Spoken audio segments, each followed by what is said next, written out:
Sonic the Hedgehog dashed into theaters, and there's some things we need to talk about. One of the most recognized things surrounding this movie isn't actually apparent in the story or anything like that, but Sonic's design. To think that such a large studio would turn a lovable gaming icon into this garbage is unthinkable. It felt unfaithful to the character and hard to look at. But luckily, after several months of reanimating and even delaying the movie's release date to make everything as good as it could be, the Sonic movie is here, along with a brand new design more reminiscent of his games.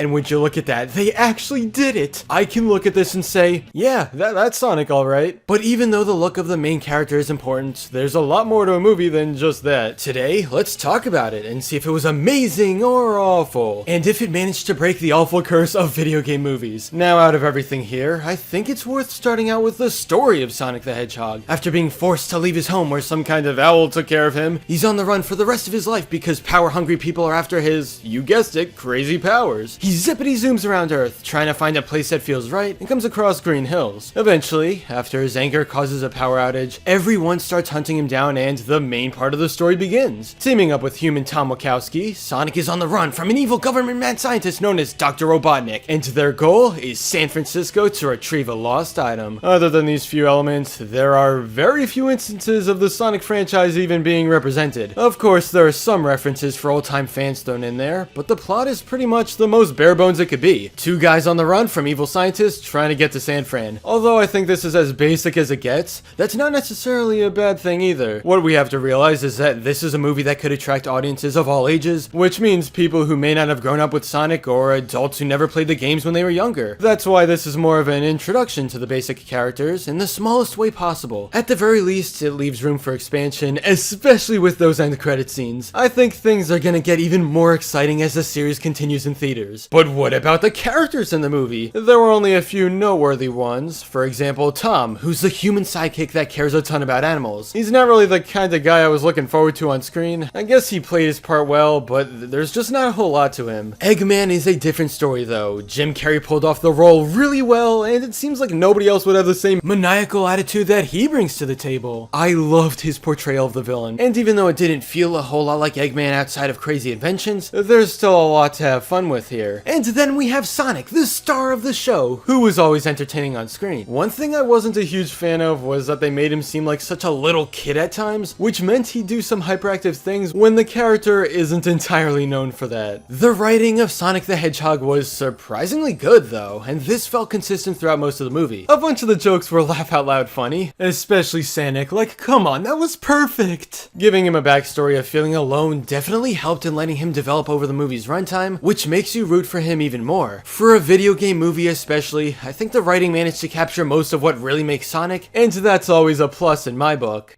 Don't worry, I know exactly what to do. In the grand scheme of things, this movie added very little to the formula of buddy comedy on a quest to go somewhere, but it was within the unique universe of Sonic the Hedgehog that made everything more exciting. Even though there were a few hiccups in terms of useless characters or weird things Sonic was written to do, why did he have to floss? I'm still willing to call this a worthwhile watch. Don't go in expecting it to be incredible, but do keep in mind that it's probably one of the best video game movies ever made, at least in terms of being faithful to the character. If you are a fan of him in any way, there's a pretty good chance you'll have fun watching, and it gets the job done in appealing to a large audience. With sequels likely on the way, things should become even bigger as more Sonic characters and elements come into play. So yeah, I would definitely recommend checking this out. There's a lot more love poured into it than you'd expect for a typical video game movie. Those were dark days.